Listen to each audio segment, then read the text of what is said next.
آج انشاءاللہ تعالی ہم سورۃ الانفال کی آیت نمبر 38، 39 اور 40 پڑھتے ہیں اور ان آیات کو سمجھنے کی کوشش کرتے ہیں۔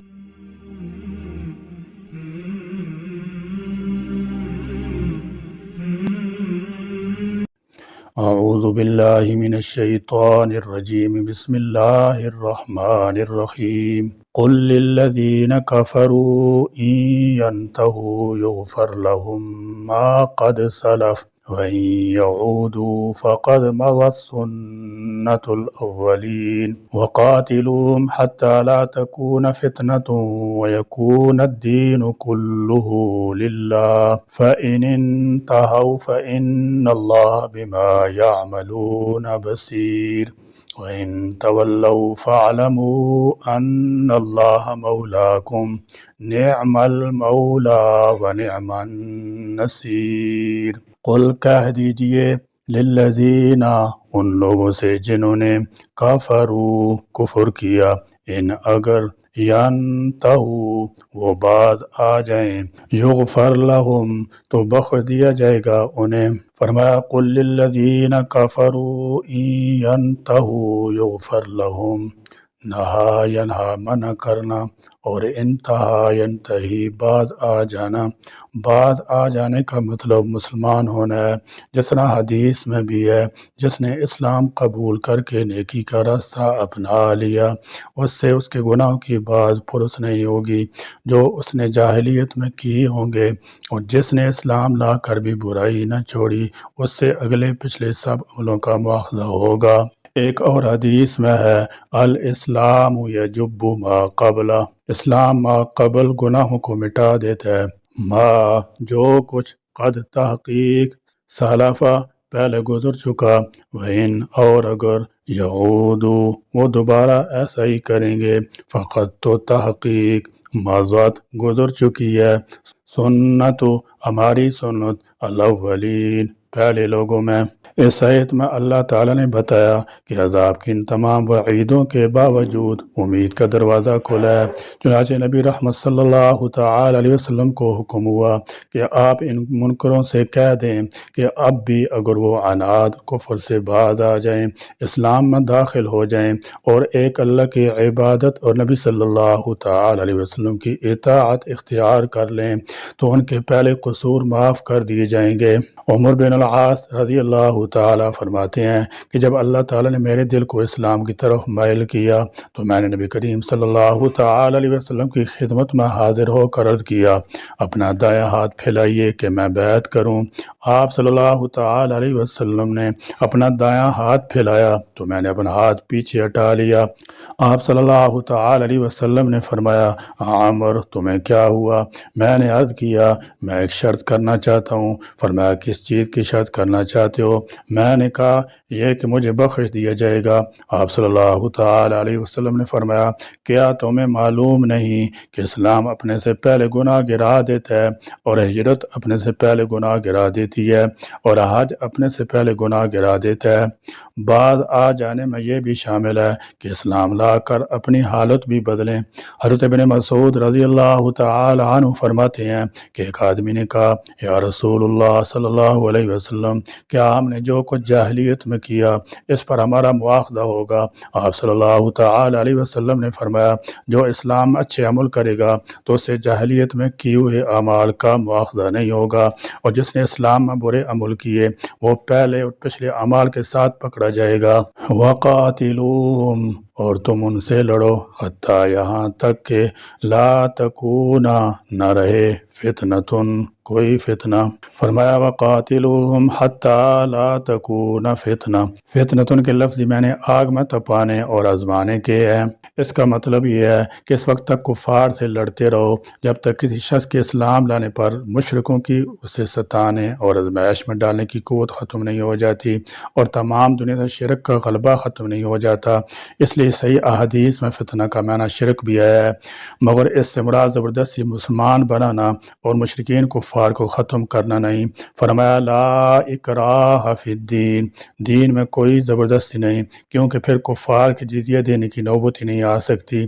بلکہ اس وقت تک لڑتے رہنا ہے جب تک ایمان لانے والوں کے راستے میں کفار کی رکاوٹ بننے کی قوت ختم نہیں ہوتی، پوری دنیا پر اسلام کا غلبہ نہیں ہوتا اور کفار پر اصرار کی صورت میں جزیہ دے کر اسلام کی برتری تسلیم نہیں کرتے۔ وَيَكُونَ اور ہو جائے الدین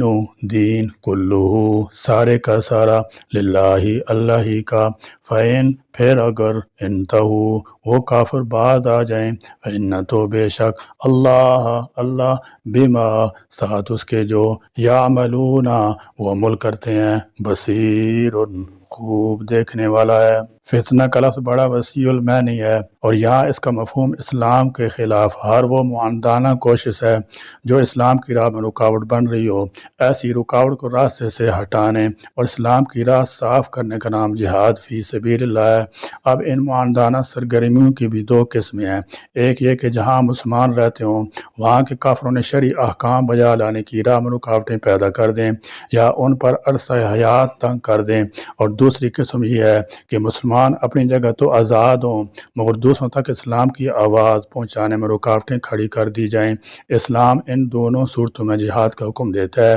آج کی زبان میں پہلی قسم کے جہاد کا نام دفاعی جنگ ہے اور دوسری قسم کے جہاد کا نام جارحانہ جنگ ہے۔ اسلام ان دونوں طرح کی جنگوں میں کوئی فرق نہیں کرتا۔ مومن وہی ہے جو اللہ اور رسول پاک پر ایمان لائے پھر اس میں شک نہیں کیا اور اپنے مال اور جان سے خدا کے راستے میں جہاد کیا، یہ سچے اترنے والے ہیں۔ اسلامی ریاست کی سرحدوں کو کفار کی یلغار سے محفوظ رکھنے اور باطل قوتوں کا قلہ کما کرنے کے لیے کسی بھی قسم کی قربانی سے دریغ نہ کرنا اور دشمن کی جارحیت کو روکنے کے لیے اپنا تن من دھن سب کچھ قربان کر دینا جہاد کہلاتا ہے۔ جب اسلام دشمن قوتیں مسلمانوں کو ستانے اور کلمت الحق کو دبانے اور اسلامی ریاست کی حدود کو مٹانے کے لیے اپنی مادی وسائل کو میدان کارزار میں جھونک دیں تو پھر تمام مسلمانوں پر ذمہ داری عائد ہوتی ہے کہ وہ اس فتنے کا انسداد کے لیے اپنے ذرائع کو بروکار لاتے ہوئے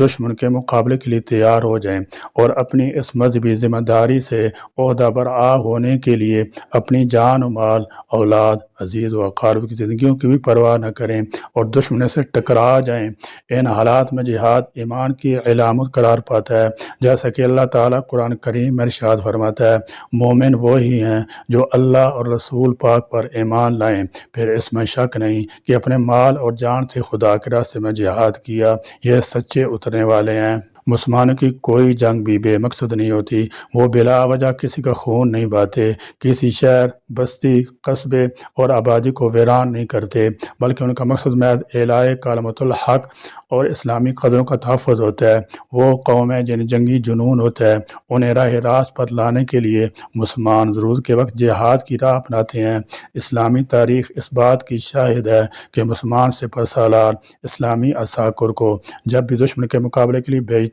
تو ہر فوجی کو بھرپور تاکید کی جاتی تھی کہ وہ اس وقت تک دشمن سے برسر پیکار رہیں جب تک دشمن خون ریزی، فساد اور غارت گری کے در پہ ہو، اور ہر مسلمان مجاہد پر لازم ہے وہ دشمن سے لڑتے وقت حدود خداوندی پر قائم رہے، عورتوں، بچوں اور بوڑھوں کو تحقیق نہ کرے، پھلدار سایہدار درختوں کو نہ کاٹے، جو ہتھیار پھینک دے اس پر تلوار نہ چلائے، آبادیوں کو برباد نہ کرے، بلکہ راہ جہاد میں اٹھنے والا مسلمان کا ہر قدم صرف اور صرف رضا الہی کے حصول کے لیے ہو، اس میں کسی قسم کی ذاتی غرض کا شائبہ تک نہ ہو۔ ایک مرتبہ کسی شخص نے آقا دو جہاں صلی اللہ تعالی وسلم کی خدمت میں عرض کیا، اے کریم آقا، جہاد سے مراد کیا ہے؟ بعض اوقات کوئی شخص مال کے لیے لڑتا ہے، کوئی بہادری کی داد لینے کے لیے میدان جنگ میں اپنی شجاعت کے جوہر دکھاتا ہے، کوئی کسی عداوت یا قومی حمیت کی خاطر لڑتا ہے۔ اللہ کے محبوب نبی کریم صلی اللہ تعالی علیہ وسلم نے فرمایا، ان میں سے کسی کی جنگ بھی جہاد فی سبیل اللہ نہیں ہے، کیونکہ اللہ تعالیٰ کی نظر میں وہ جنگ جہاد قرار پاتی ہے جو قوانین الہیہ کی حاکمیت قائم کرنے کے لیے کی جائے۔ سرکار دو عالم صلی اللہ تعالی وسلم ارشاد گرامی سے معلوم ہوا کہ مسلمانوں کو ہر طرح کی ذاتی اغراض سے بالا تر ہو کر صرف نیکی اور بھلائی کی قوتوں کو پروان چڑھانے کے لیے کفار کا مقابلہ کرنا چاہیے۔ بلا شبہ مسلمان مجاہد کا ہر قدم خلوص اور نیک نیتی کے ساتھ آگے بڑھتا ہے، اس پر اللہ تعالیٰ کی رحمتوں کا نزول ہوتا ہے اور اللہ کی رحمتوں کا سایہ ہوتا ہے، جبکہ لادینی قوتیں شیطان کے زیر اثر میدان جنگ میں اترتی ہیں اور ان کا مقصد محض فتنہ و فساد برپا کر کے دنیا کا امن و امان سلامتی تباہ برباد کرنے کے سوا کچھ نہیں ہوتا، جیسا کہ اللہ تعالیٰ جل شان نے ارشاد فرمایا کہ وہ لوگ جو ایمان لائے خدا کی راہ میں لڑتے ہیں اور جنہوں نے کفر اختیار کیا وہ طاغوت کی راہ میں لڑتے ہیں۔ مسلمان مجاہد کو دشمن سے برسر پیکار ہوتے وقت ثابت قدم رہنے کی بھرپور تاکید کی گئی ہے،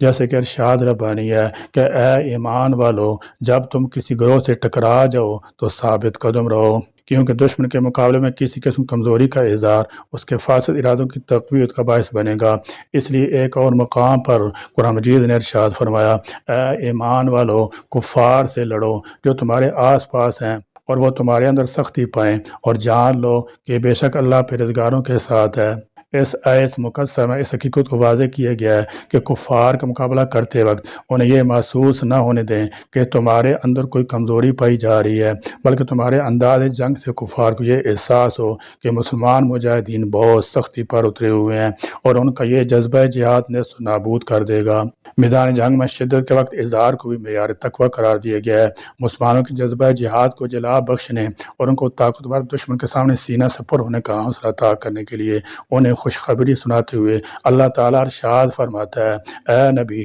ترغیب دیجئے مومنین کو جنگ کی، اگر تم میں سے 20 آدمی ثابت قدم رہنے والے ہوں گے تو وہ 200 پر غالب آ جائیں گے، اگر تم میں سے 100 آدمی ہوں گے تو وہ 1000 پر غالب آ جائیں گے، اس لیے کہ وہ کفار کے بے عقل لوگ ہیں۔ حقیقت تو یہ ہے کہ جب کسی شخص کو اس بات کا یقین ہو جائے کہ میری جنگ کسی دنیوی غرض و غائد کے لیے نہیں بلکہ پیش نظر اللہ رسول کی رضا کا حصول ہے، میں راہ خدا میں اپنی گردن کٹا کر ابدی زندگی سے ہمکنار ہو جاؤں گا۔ آج دشمن کے مقابلے میں جن تکلیف دہ لمحات کا شکار ہوں وہ سب عارضی ہیں، جبکہ اللہ مجھے اس کے بدلے میں دائمی مسرتوں سے مالا مال فرمائے گا، جام شہادت نوش کرنے کے بعد جنت کی بے شمار نعمتوں سے مجھے نواز دیا جائے گا۔ جب اس سوچ سے مجاہدین اسلام کے اذہان چمک اٹھتے ہیں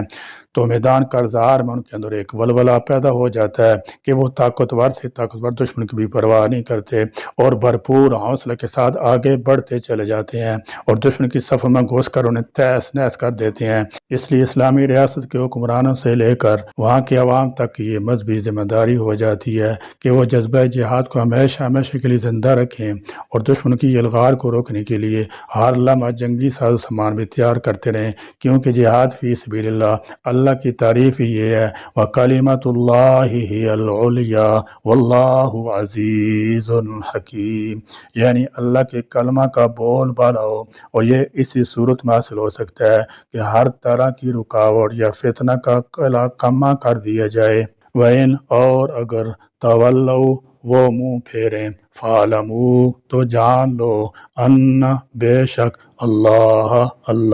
مولاکم تمہارا کارساز ہے۔ فرمایا وَإِن تَوَلَّوْا فَاعْلَمُوا أَنَّ اللَّهَ مَوْلَاكُمْ، یعنی اگر وہ مسلمانوں کو ستانا اور ان سے لڑنا ترک نہ کریں تو یقیناً اللہ دشمنوں کے خلاف تمہارا دوست اور یار و مددگار ہے۔ نعم، اور وہ اچھا، المولا مولا کارساز، ونعم، اور کتنا اچھا، النصیر مددگار ہے۔ یعنی اگر یہ لوگ اب بھی نہیں مانتے تو نہ مانیں، یہ تمہارا کچھ بھی بگاڑ نہیں سکیں گے۔ جس طرح اللہ نے غزوہ بدر میں تمہاری سرپرستی اور مدد کی ہے، آئندہ بھی ان کے مقابلہ میں کرتا رہے گا، اور اللہ سے بڑھ کر اچھا سرپرست اور مددگار اور کارساز کون ہو سکتا ہے؟ خلاصہ یہ کہ مسلمانوں کو چاہیے کہ خدا کی مدد اور حمایت پر بھروسہ کر کے جہاد کریں، کفار کثرت اور ساز و سامان سے مرعوب نہ ہوں۔ جیسے جنگ بدر میں دیکھ چکے کہ خدا نے مسلمانوں کی کیا خوب امداد و حمایت کی۔ اللہ ہمیں اسلام کے بتائے ہوئے اصولوں پر عمل پیرا ہونے کی توفیق دے،